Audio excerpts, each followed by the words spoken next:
All right, we're gonna try to mount this Lucioli tube. This is their super thick double bead lock tube.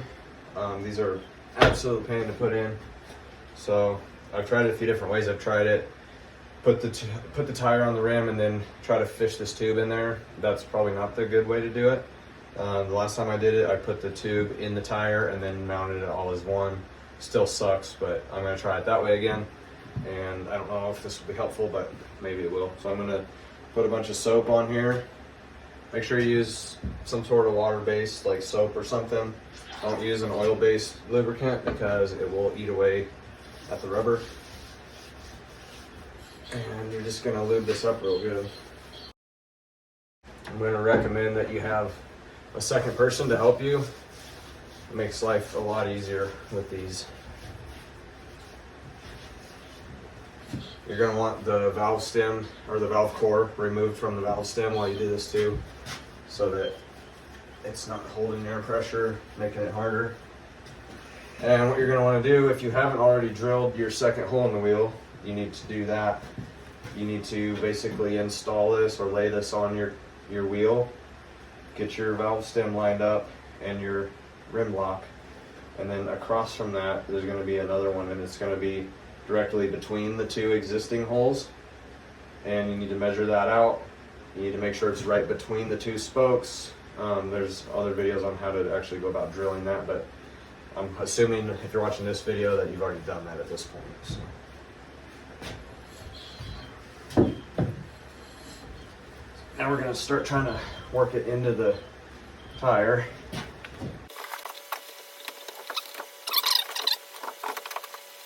Make sure it's kind of sitting in there where it's not kinked up. Like right here, I got a big kink in here.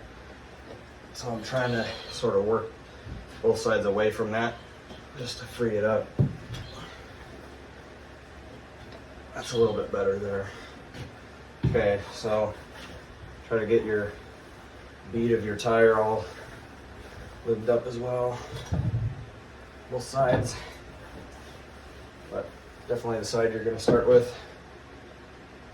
This tire is a kenda ibex and it is directional, so you want to keep that in mind if you're running a directional tire, that you get that on the right way in relation to which side of the rim you're going on. Or else your tire will be spinning the wrong way. It's probably not a big deal on some tires like this one that you can barely tell that it's even directional. You could run it either way, really. But this is the way we want it. Here. And get our holes lined up. I think what I'm gonna do is go on the side that has the valve stem and the rim lock. And I'm gonna try to get that started first, so that I got the two hard ones, or the two together out of the way on the easy part. Then the hard part is just one that I have to deal with. And I'm gonna try to get these pushed in and started through the holes.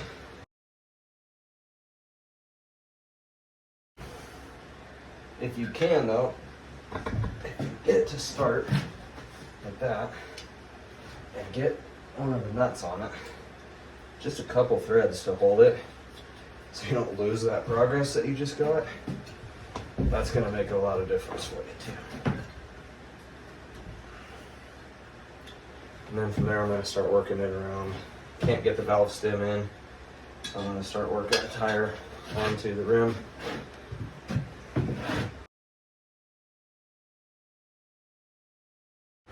I'm a firm believer in having 3 tire spoons to change a tire, so you can always have one that stays in it while you move the other 2.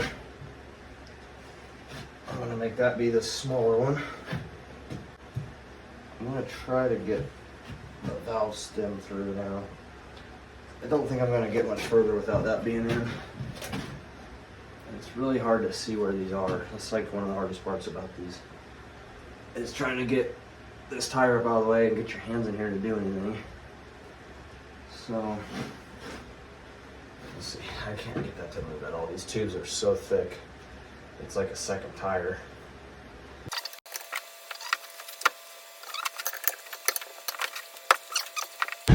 go.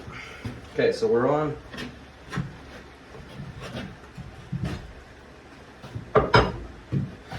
the first side here. We've got our one rim lock in and tightened down with a nut. Now the hard part is getting the other two, or the other one, and the valve stem in.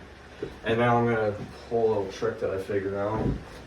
So we have in here. Take your 12 millimeter end wrench that you use to back off your nuts on your valve stem and your rim locks. Take the open end, get it down in there around the valve stem, so that you can sort of push down and move it around where you want it. The only thing you can't do is pull it up, but you can get it on there and kind of manipulate that around where you want it to go. You can get a flashlight, that helps too.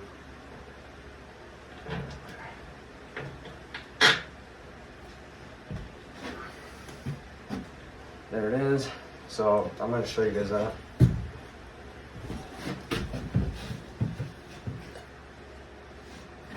It's starting to pop through because I was able to see where it was. It was pointed down to the side of the hole. So I stuck the wrench on there and then pushed it over. And the pressure that's already on this tube to want to come to the center is a lot. And so as soon as it found that hole, it tried to pop itself through. So that's a handy little trick with the wrench. Same thing with this. Once you get that started enough to get a nut on it, go ahead and do that so you don't lose it again.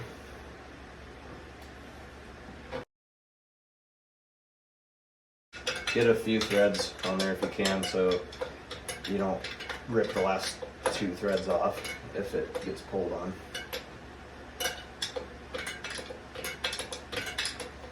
The more the better, honestly. If you can go ahead and just run it all the way down, it's going to pull that tube in tight. So we'll probably do that with a ratchet.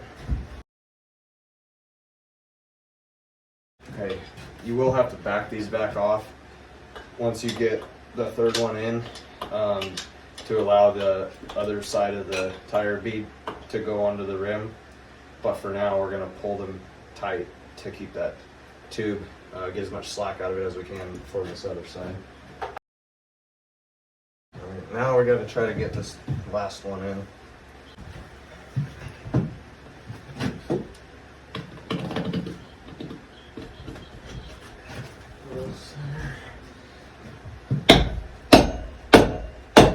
So I basically just got a bar on either side of that last valve stem and start pulling it down.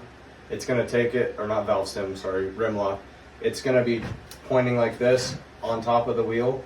As you take your two bars and pry, it's going to pull it down like that, which is fine. It's not going to hurt the tube. And then I just took the hammer and tapped it. It's going to tap it down below the rim and let it pop in like that. So it's almost there. I'm going to use the wrench to pop it in the last little bit here, like that, and we're in line with the hole. We just got to get, now we're going to basically, instead of prying this way, we're going to flip these around and pry the other way to get the tube away from the wheel, so that that valve stem can get pulled out and drop in straight and go through the hole.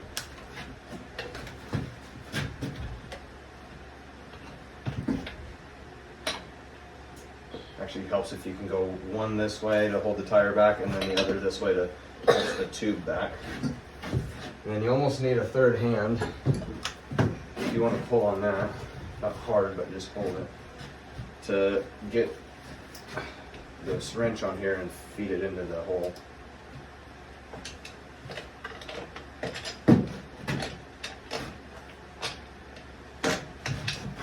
Move this over, let go,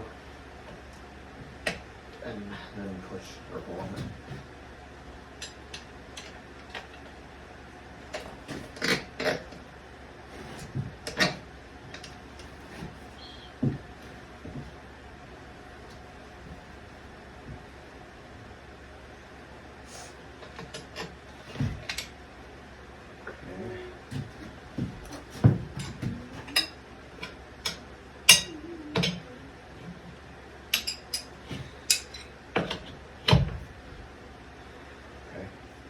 just a little bit. Actually, let go.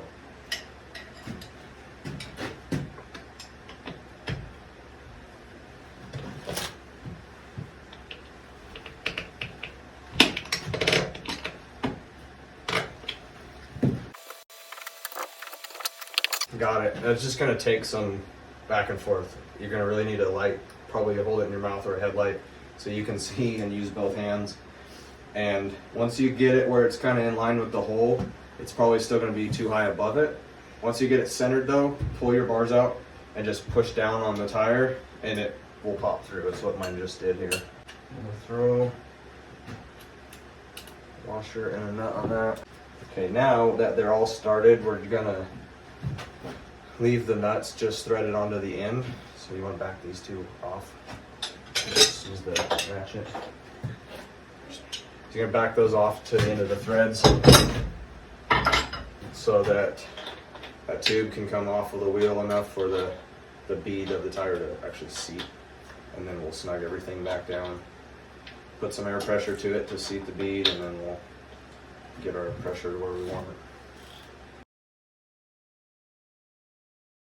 And then you're just going to continue around mounting the tire the rest of the way like you would any other tire.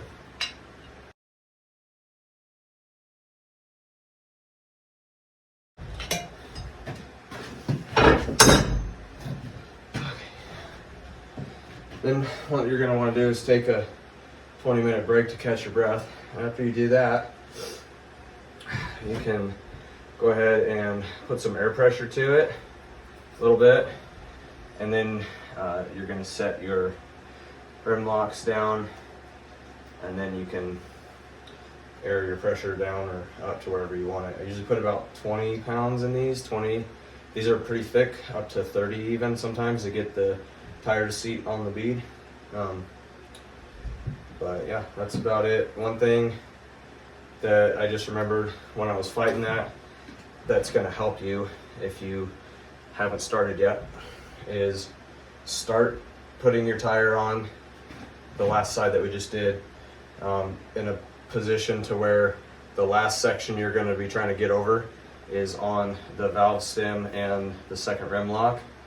If you do like I did and you start between it and you work your way past both of the rim locks, those will not slip inside the bead.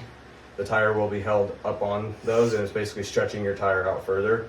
So that last little bit is an absolute nightmare. So if you can start to where the last section is on a rim lock, it is a lot easier.